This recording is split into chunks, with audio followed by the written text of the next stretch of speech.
अस्सलाम वालेकुम students, income tax numerical के टॉपिक्स हम डिस्कस कर रहे हैं।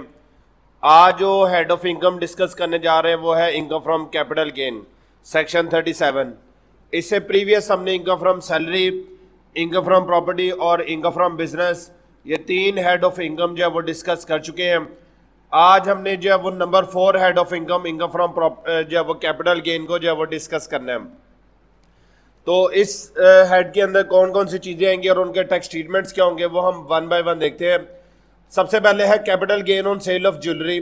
ठीक है जी। अब ये जो capital gain on sale of jewellery है, इसके अंदर जो है वो डिफरेंट ऑप्शंस कौन कौन सी आ सकती है। मिसाल के तौर पर अगर उसने लिखा हो capital gain on sale of jewellery खाली, इट मीन्स कि ये फुली टैक्सेबल हो जाएगी, स्ट्रेट अवे इसको टैक्सेबल कर देना आपने। अगर उसने लिखा profit on sale of inherited jewellery, मतलब जो उसको विरासत में मिली है, और अगर उसने वो विरासती ज्वेलरी 1 साल के अंदर अंदर dispose of with in 12 months है तो फिर फुली टैक्सेबल हो जाएगी। और अगर यही profit on sale of inherited jewellery dispose of after 12 months है, मतलब 12 मंथ्स के बाद उसने इसको डिस्पोज ऑफ किया, तो 25% ऑफ गेन जो है वो एग्जेम्प्ट होगा। बकिया जो गेन होगा वो क्या होगा, टैक्सेबल होगा। तो exempt up to 25% of gain, remaining जो 75% है वो फुली टैक्सेबल हो जाएगा। ठीक है जी। तो ये था सबसे पहले income from jewellery, capital gain on sale of jewellery. Second है capital gain on sale of private company share. इसमें भी हम देखेंगे कि अगर तो ये डिस्पोज्ड ऑफ विद इन जो है वो 12 मंथ्स है, कि अगर उसने 12 मंथ्स के बिटवीन इसको जो है वो डिस्पोज ऑफ किया है तो इस सूरत में ये फुली टैक्सेबल है। अगर ये डिस्पोज ऑफ आफ्टर 12 मंथ्स है तो 25% of gain will be exempt और रिमेनिंग जो 75% ऑफ गेन है वो विल बी टैक्सेबल हो जाएगा। ठीक है जी।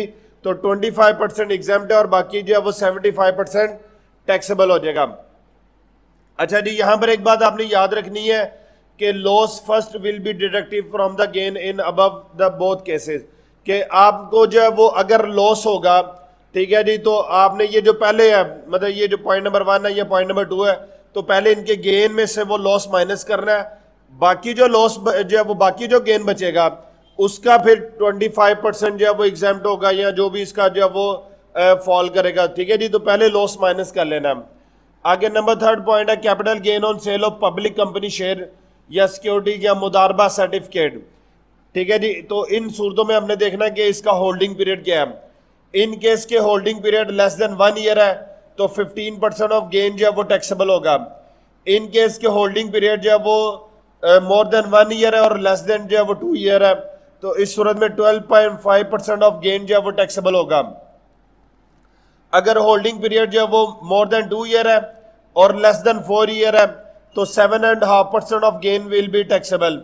और अगर holding period more than 4 year है तो ये फुली एग्जेम्प्ट है। अच्छा, ये जो है वो टोटल इनकम के अंदर ये टैक्सेबल नहीं होंगे, बल्कि आपने याद रखना है कि ये taxable under separate block of income है अलोंग विद प्रॉपर्टी, कि जहां पर प्रॉपर्टी का टैक्स कैलकुलेट करेंगे वहां पर ये पॉइंट जो है वो क्या करने हैं, आपने टैक्सेबल करने हैं। आगे है जी capital gain on disposal of company in export processing zone. अगर कोई भी कंपनी एक्सपोर्ट प्रोसेसिंग जोन में काम कर रही है और उसके शेयर्स आपने जो है वो सेल करके गेन अर्न किया, तो इस सूरत में जितना भी आप गेन अर्न करेंगे फुली एग्जेम्प्ट है। ठीक है जी।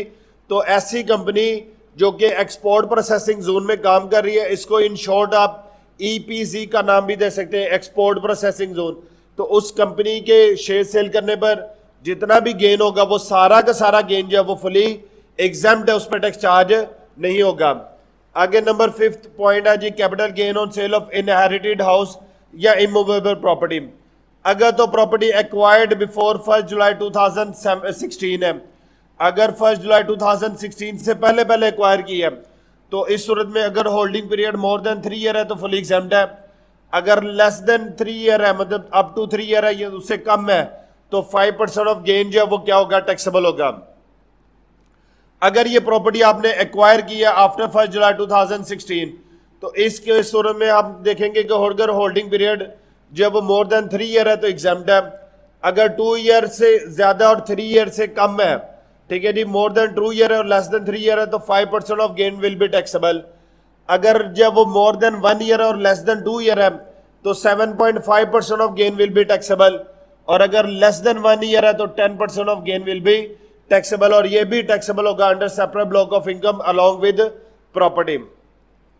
ठीक है जी। और ये साथ में कुछ एक नोट्स आपने याद रखने हैं for capital gain. Number 1, loss on sale of security can only be adjusted against the security gain. अगर आपको किसी भी सिक्योरिटी के ऊपर लॉस हुआ है तो वो सिर्फ सिक्योरिटी के गेन के अगेंस्ट एडजस्ट हो सकता है, किसी और गेन के अगेंस्ट उसको एडजस्ट नहीं किया जा सकता। Capital loss can only be adjusted against capital gain. If there is no capital gain, no loss can be adjusted. No loss shall be recognised on sale of jewellery, painting and antique. इनके ऊपर जब वो किसी किस्म का loss जब वो considered नहीं होगा। Inherited amount receive through court order more than 5 year, तो वो फुली एग्जाम्प्ट होगी, उस पर किसी किस्म का कोई टैक्स चार्ज नहीं होगा।